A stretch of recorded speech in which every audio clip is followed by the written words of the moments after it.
At the time of writing this, there's not a whole lot that we know about the follow-up to Nintendo Switch, but after a long, healthy life cycle that's approaching its 7th full year, we do know a hell of a lot about Nintendo Switch itself, its successes, as well as its failures. Therefore, I think we know everything we need to know on what Nintendo needs to avoid, emulate, or innovate for what's to come to ensure it not only maintains the unprecedented momentum they've enjoyed for the better part of a decade, but build on it with their next generation console, whatever they end up calling it. Let's talk about it.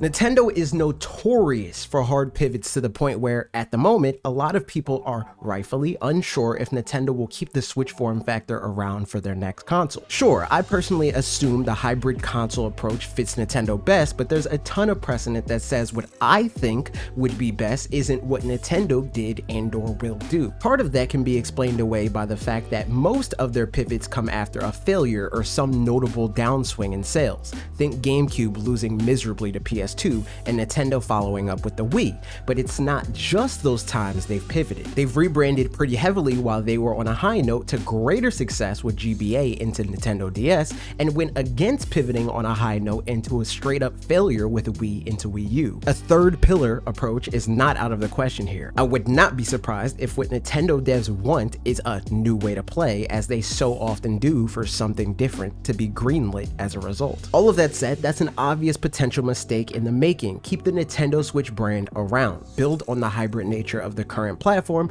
and for good measure, avoid another potential mistake here: don't botch the name. Or more importantly, the marketing by being obtuse or confusing. I don't think they need to go caveman simple and just resort to calling it Nintendo Switch 2, but I know they can't get too cute like they tried to do with Wii U. Is it unique, unifying, maybe even utopian? What? To be honest, the actual name matters little, and I'd suspect that as long as something about the full package makes clear that it is a distinct new platform that improves on the last one, we're good. I have no clue what my iPad is called, but when I bought it, I knew it was the newest one available and it was better than the last one.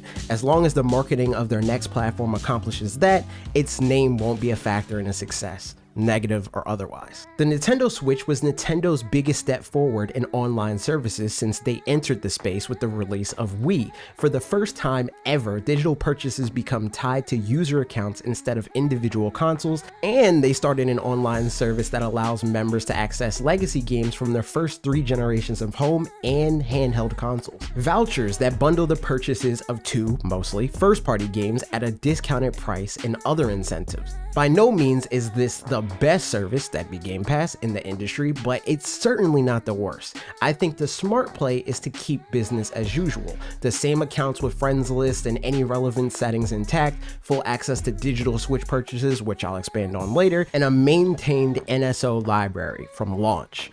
Other platforms have demonstrated that the loyalty earned through practices like this are worth far more in the long run than the money earned from nickel and diming people for the same legacy content over and over. PlayStation and Xbox have earned lifetime fans that will buy their consoles every generation simply because they have stake in the ecosystem. Hell, Nintendo has stated on several occasions that they aspire to be more Apple-like, and there's no company on earth that knows and honestly abuses the power of an ecosystem better than them. If the next Nintendo console can make people feel rewarded for their loyalty to their ecosystem, that value will snowball for everyone involved.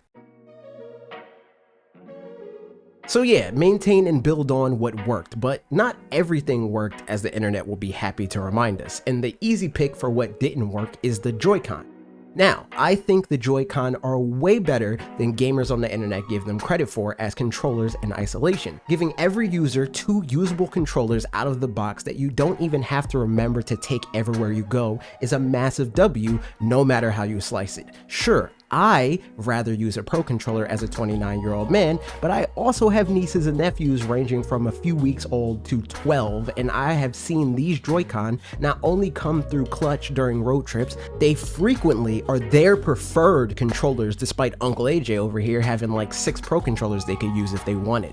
Not only that, but I think the gameplay opportunities they offer are sick. No matter how few games truly take advantage of HD Rumble or the IR sensor, I'd rather they be be there to enable the unique experiences that do. That said, they can't just exist as is. There are definitely changes that need to be made, namely, very obviously, Joy-Con drift. I won't pretend to be an engineer, as the internet is one to do, but what I will do is expect the engineers over at Nintendo to be able to use what they learned from the current Joy-Con to come up with a design that is significantly less likely to drift. All analog sticks are doomed to drift eventually, but the Joy-Con's likelihood and the time they take to do so is way too high currently. I'm sure cramming this much tech into such a tiny package causes problems. Hell, the PS5 controller is large and even it was plagued with stick drift issues. All of this to say, do I know the solution? Absolutely not. It could be going the Hall effect route. It could be a similar tech Nintendo recently patented. It could just be making more room for components,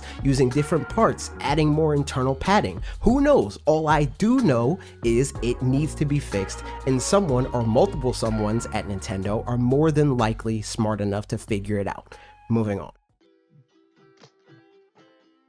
A popular habit of Nintendo's is to make sweeping changes for no other reason than to just keep people on their toes. Sometimes this results in Nintendo DS, other times it's Virtual Boy. None of this is to say I think Nintendo should just do the most boring approach of repeating the same thing with a spec bump, but instead I would actually suggest they do try something new and interesting with a hybrid form factor that doesn't take over the platform's identity.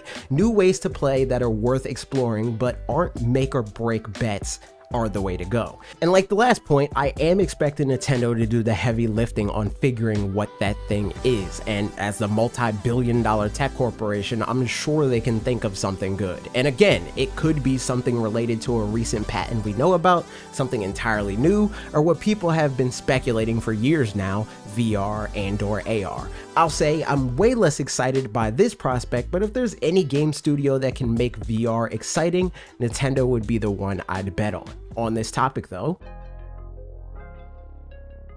I alluded to this before, but whatever they do, make sure whatever the thing is, the potential of fans, or more importantly developers, not embracing that new feature won't completely upend the platform's potential to thrive. 3DS, for instance, was still able to succeed despite the fact that not only did many not care about 3D as a selling point, Nintendo was legally required to discourage young children, an obvious important age group for them, from using the feature altogether. But luckily, there were even more appealing qualities that made it work out anyway. VR has already proven its ability to tank a platform or two, Nintendo notwithstanding. So while I won't say it's not worth trying at all, I would say relegate it to being on the level of the Joy-Con IR sensor. There and ready to be used for interesting ideas if developers want, but very optional. On a similar note to things Nintendo may be tempted to do that would be a bad call, backward compatibility not making the cut would be a massive fumble on Nintendo's end. In the long run, to be fair, backward compatibility is more of a novelty than it is the necessity even I am making it out to be, but if Nintendo wants to hit the ground running, the momentum they could maintain with this inclusion would be more than worth the cost of including it, even if they go the Wii route and remove or limit that capability in later revisions of the hardware.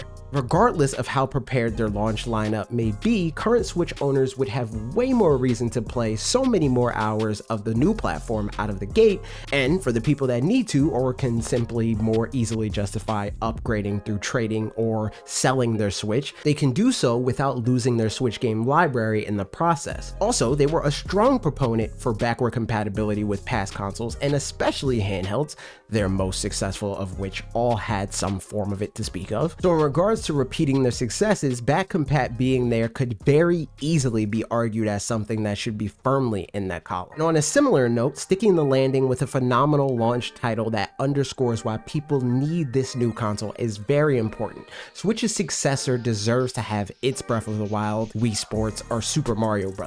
What that is, I have no idea, and I don't think it particularly matters IP-wise. It could be a solid example of something tried and true like a AAA 3D Mario. It could be something less popular but with an unprecedented amount of quality and mass appeal like I'm sure they're planning to provide with Metroid Prime 4. Regardless regardless of what it is, it needs to be something that wows people enough to want to buy it, play it excessively, and brag about it to all of their friends and family. Notice, this is all singular language, and that is because I sincerely don't think quantity matters here nearly as much as having at least one 11 out of 10. I don't think any of the 7s, 8s, or even 9s the Switch launches lauded for mattered a fraction as much as the 11 that was Breath of the Wild. Supporting games are great, and the games that come in the following months are important as well, but I don't care if there's 30 games on launch day or 2. If they don't have one massive banger, they might as well have no games as far as I'm concerned. And if they have that one game is enough to carry the console for months, if not the entire year, if we're being honest. Switch has gone its whole life with two themes, black and white, or dark mode and light mode. More themes certainly wouldn't sell more systems, but it's an opportunity nonetheless. The Switch didn't have these, mostly because Nintendo wanted everything about the Switch to be as seamless and snappy as possible. And if there was any chance that adding a theme to your Switch would slow it down by a second of loading time, then it wasn't worth the overall user experience. A huge wow factor at launch was how quickly it switched from handheld to dock mid-game. And frankly, this will still be more important to them, and me to be honest, than the themes feature, but assuming the loading time difference is negligible or non-existent on the new tech, this would be an easy PR win and could also be some nice pocket money every time you spend $2 to change your wallpaper. Same logic applies for music in the operating system or eShop. These would have added enough lag for Nintendo to deem them not worth pursuing, but if that's not an issue anymore, sure, let me turn it off if I want, because I will say it definitely shifts the tone to harken back. You wouldn't see Apple adding menu music to their OS. That said, I wouldn't be mad at the option for a banger. If they write a new one, eShop Wednesdays can return. The reason we didn't have media apps like Netflix and Disney Plus on Switch was because Nintendo wanted to show that this was first and foremost a gaming console, not an entertainment multimedia box. But like, it's been long enough now, they could probably get away with these now without that confusion. Or much better would be a Nintendo streaming app that you got with a Nintendo Switch Online membership that has stuff like the Mario movie and Pikmin shorts and anything they're doing with Nintendo Pictures down the road. Honestly, even add the old Mario Super Show and Zelda and Donkey Kong and Kirby shows for the fun of it. Whatever Pokemon they can get permission to add, and even a way to watch the Nintendo YouTube channel in app. It only would serve to bolster their Nintendo Online and their plan as a broader entertainment company. Speaking of online, a better online ecosystem could certainly happen. I don't think this will be or even needs to be related to how the games play, because as I've explained way more times than I can count, that's not the job of an online subscription service. It's on the developers of the individual games. But in the same way that media apps could trickle back in, they could integrate more ways to feel connected with other players, though I'll add the disclaimer that I do think that part should be handled extremely carefully. As a black man, I've had way more negative online chat related experiences than positive ones, so I would honestly prefer them to veer away from including features that people will just use to harass others. This next one already did its rounds of controversy, so it's worth noting here. The Nintendo Switch OLED has an OLED screen. It's literally in the name. It's by no means a given that whatever comes next will launch with an OLED screen, and was suggested that it actually won't be. Frankly, it makes more sense for it to not, so that launch prices can stay down and they can iterate and improve into a more enthusiast model when the time comes, but whatever, it would be a nice to have. Now this one is a little different, only because it's important but not to the degree that some fans might want it to be. More storage. Base Switch has 32 gigabytes of storage and the OLED has 64. Realistically, with how Nintendo optimizes their games and wanting to come in with profitable hardware and how cheap micro SD storage is, they could launch this system with 128 gigabytes with no problem. We shouldn't be expecting a jump to 1 terabyte like PS5 or Series X, but however much they want to give us, sure, why not? And one of the best features that launched with the current gen Xbox Series is Quick Resume. Nintendo Switch does have quick resume for the game you're currently playing. It's not just ideal for playing console-oriented games on handheld, which may very well not have regular save points, but essential. Only the Xbox Series has 4 slots, and yeah, I'd love more slots for that. But of course, that starts to become truly a hardware question, which is convenient because specs, the most discussed and least understood aspect for hardcore gaming fans. We all know Nintendo prefers to present the most affordable option possible when it comes to hardware, and with that typically comes using lower spec hardware. Nintendo Switch was, contrary to popular revisionist belief, a rare exception here in many ways. First off, they led the charge in pivoting to an ARM-based architecture. Again, very Apple move here, and leaked documents suggest Xbox intends to follow suit over a decade later. And Nintendo actually did use tech that was modern for its time. The obvious is they were the first of the big three to launch with a USB-C enabled console. HD Rumble was immediately aped by Sony, and for processing tech, the Tegra chip they decided on, Tegra X1, was made available in 2015, 2 years before the release of Nintendo Switch. That's the same time frame as the chipset used in the Steam Deck, the same as what PlayStation has done, and Xbox is no different. What is different is Nintendo opted to nerf clock speeds, likely for fear of overheating or even just excessively draining the battery on their handheld device, which is reasonable. And if it's not made obvious by that underclocking, they heavily prioritize efficiency over sheer processing power. The internet markets this as Nintendo opting for dated tech, but in reality, it was contemporary. It just had different priorities than the other members of the big three. All of that said, I do think Nintendo should let up a bit on their conservative approach in this regard. Closing the perceived gap in their tech can, best case scenario, lead some fans to dedicate all of their gaming purchases, first party and otherwise, to just Nintendo, and worst case, it could extend the life of the platform as developers will be able to get more out of it for longer and therefore make more games for it, which is a win for everyone. In my Wii U successor speculation video way back before we even heard the NX codename, I predicted the system on the chip would be what at the time was codenamed Tegra K1. Rumors, potential leaks, and the fact that Nvidia has since been confirmed to be their partner for the console processors for the foreseeable future makes trying to do that a lot less interesting here. But I'll just say, I think the proposals that this successor will use Nvidia's Orin system on the chip sound believable to me, and if true, would accomplish everyone's goals. 4K resolution, DLSS compatibility, and ray tracing support will go a long way in closing the performance gap without brute force on the processing end, and that should make those fabled third-party developers and/or publishers happy.